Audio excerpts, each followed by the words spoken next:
Meus queridos e amados irmãos, a paz do Senhor Jesus Cristo, nós estamos chegando em mais um final de trimestre de escolas bíblicas dominicais, de lições das escolas bíblicas dominicais do ano de 2012.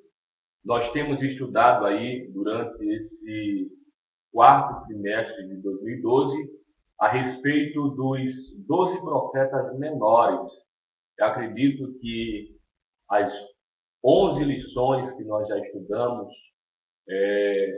têm sido de grande proveito para a vida de todos os irmãos.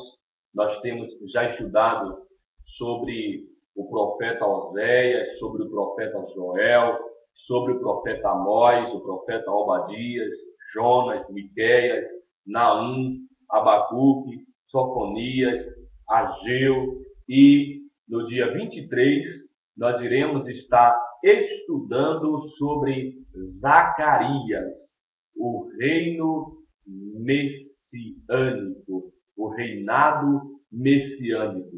Eu acredito que essa lição ela vai servir para todos os irmãos, para toda a igreja. É uma lição de muito valia. Nós iremos estar estudando essa lição de número 12, né? Do dia 23 de dezembro de 2012, subordinada ao tema Zacarias, o reinado messiânico.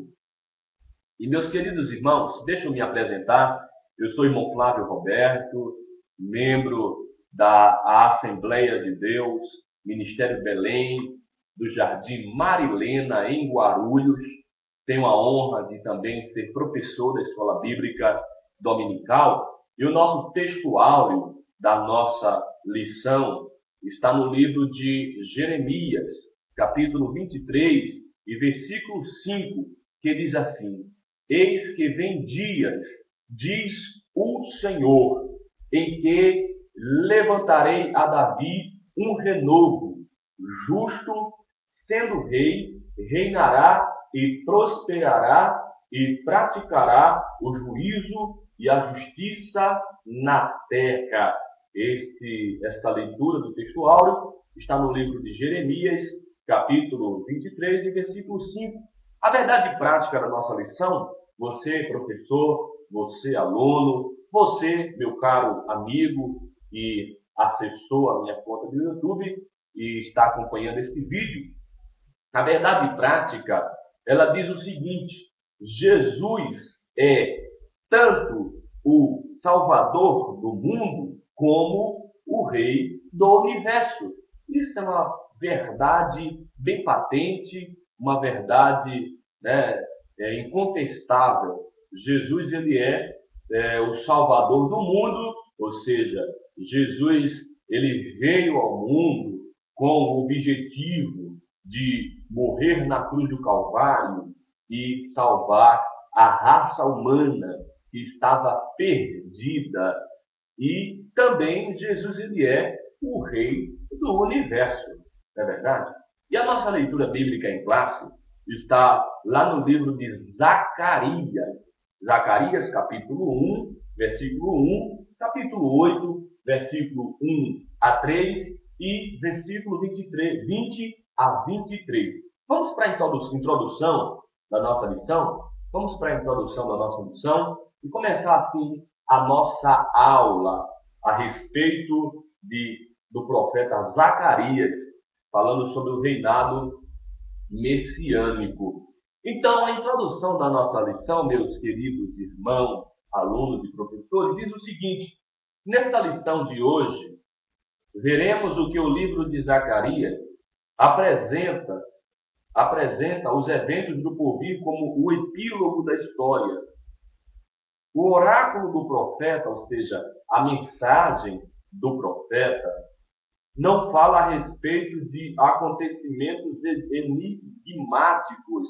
O que é acontecimentos enigmáticos? É um acontecimento obscuro, um acontecimento misterioso. Né? Então, o oráculo, a mensagem do profeta, ela não fala a respeito de uma mensagem de acontecimento enigmático, ou seja, uma mensagem que ninguém esteja sabendo, que ninguém esteja vendo. Não, queridos. Como comentarista da lição escreveu aqui, e eu concordo plenamente com ele, qualquer observador, qualquer pessoa que seja um bom observador, uma pessoa atenta à época atual que nós estamos vivendo, verificará que as demandas do nosso tempo, aquilo que está acontecendo no nosso tempo, os acontecimentos do nosso tempo, apontam para um desfecho divinamente escatológico. Tudo que nós estamos vivenciando, os acontecimentos que estão, aí no nosso mundo atual, nos leva a entender e a perceber, queridos, um desfecho divinamente escatológico. Quem sabe tem alguma pessoa que está nos assistindo que não sabe ainda o significado ou o que significa a palavra escatológica ou escatológico. Queridos, escatológico é o estudo das últimas coisas. Escatológico é a doutrina das últimas coisas. Para você que não sabe, para você que não sabia, fique sabendo. Quando você ouvir a palavra escatológica, ou alguém dizer, eu vou pregar uma mensagem escatológica, ele está dizendo, eu vou pregar uma mensagem que vai falar a respeito das coisas que vão acontecer. É doutrina das últimas coisas. Por isso que se dá o nome de escatologia, uma mensagem escatológica. Infelizmente, hoje nos nossos dias, nos dias atuais, a gente quase não vê pregadores que tenham a coragem de pregar ao povo, de pregar à igreja uma mensagem escatológica, uma mensagem que fale a respeito da vinda de Jesus Cristo, uma mensagem que fale sobre os acontecimentos que anteciparão a segunda vinda de Cristo. Mas graças a Deus por essa nossa lição que nos alerta quanto aos acontecimentos na era atual, concernente àquilo que Jesus falou, que iria acontecer, dando assim sinal de que ele estaria voltando para buscar o seu povo, para buscar a sua igreja. Acredito que até aqui eu fui bem explicativo, fui bem na minha explicação, os irmãos entenderam aquilo que eu quis falar, eu fui bem simples na minha explanação, acredito que os irmãos captaram a mensagem nessa nossa introdução da nossa lição. Mas vamos para o primeiro ponto de nossa lição. O primeiro ponto de nossa lição, meus alunos, meus irmãos, fala a respeito do livro de Zacarias. Vai falar sobre o contexto histórico do livro de Zacarias, vai falar sobre a vida pessoal do profeta Zacarias. E isso, irmãos, é muito importante. É muito importante a gente saber a respeito do contexto histórico e da vida pessoal, enfim, do livro de Zacarias. E o contexto histórico de Zacarias está lá no seu versículo 1 e 1, se você quiser acompanhar aí, diz o seguinte, aqui na nossa lição, no primeiro subponto, do primeiro ponto de nossa lição, diz o seguinte: Zacarias e Ageu receberam as mensagens ou os oráculos divinos no segundo ano do reinado de Dario, rei da Pérsia, em 520 a.C. Conforme estudado anteriormente, na lição anteriormente, na lição do domingo passado, do domingo que se passou, nós estudamos aqui sobre Ageu, o compromisso do povo da aliança. Conforme nós estudamos na lição passada, a situação espiritual de Judá é a mesma prescrita no livro de Ageu. E qual era a situação? Qual era a situação espiritual de Judá? Segundo nós estudamos na lição anterior, era a indiferença religiosa e o avanço do secularismo, e eles colocavam a Deus, por esse motivo, em detrimento a isso, colocavam a Deus em último plano. Meus irmãos, Deus, ele não tem que estar em último plano na nossa vida. Esse era o pecado de Judá. O pecado de Judá já não era mais a idolatria, como eles tinham feito, como eles tinham pecado anteriormente. Não. O pecado de Judá agora era em não dar muita importância para Deus, colocar Deus como sendo em último lugar. E isso, queridos, é um grande perigo. Isso é um grande risco para a nossa vida espiritual. Por isso, tal como a história dos antepassados dos judeus, o Senhor estava desgostoso daquela geração. Deus estava totalmente desgostoso daquela geração, irmãos.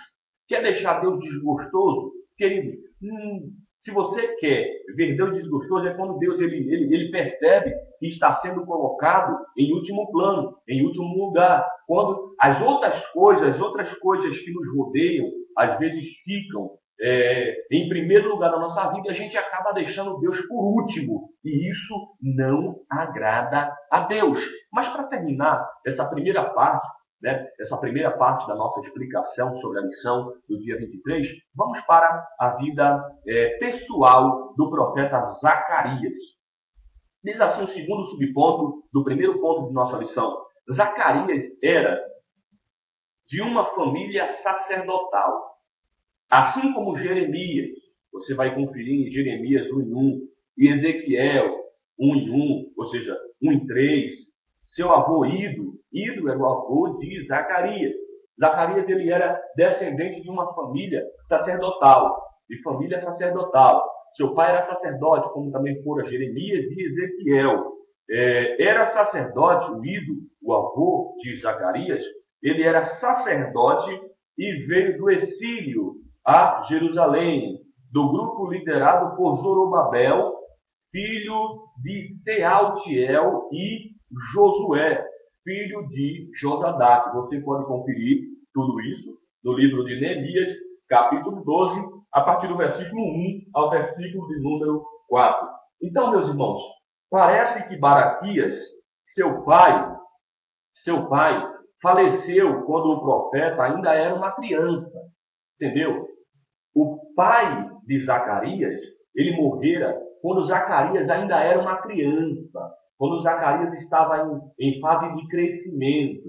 A Bíblia não relata a sua idade, mas nos parece que o pai dele morreu quando ele ainda era criança. Assim, por esse motivo, Zacarias fora então criado por seu avô Ido. Zacarias foi criado por Ido, o seu avô. E isso pode justificar a omissão do seu nome em Esdras, que o chama apenas de filho de Ido. Como Zacarias foi criado por seu avô Ido, a Bíblia, ou seja, não está escrito o nome do pai de Zacarias, lá no livro de Esdras, capítulo 5, versículo 1. O ministério profético de Zacarias foi mais extenso que o de Ageu, pois ele menciona os oráculos entregues 2 anos após o seu chamado. Amém, meus irmãos? Então essa é a vida pessoal do profeta Zacarias. Ele é descendente de família sacerdotal, como Jeremias e Ezequiel. Zacarias, ele foi criado por seu avô Ido.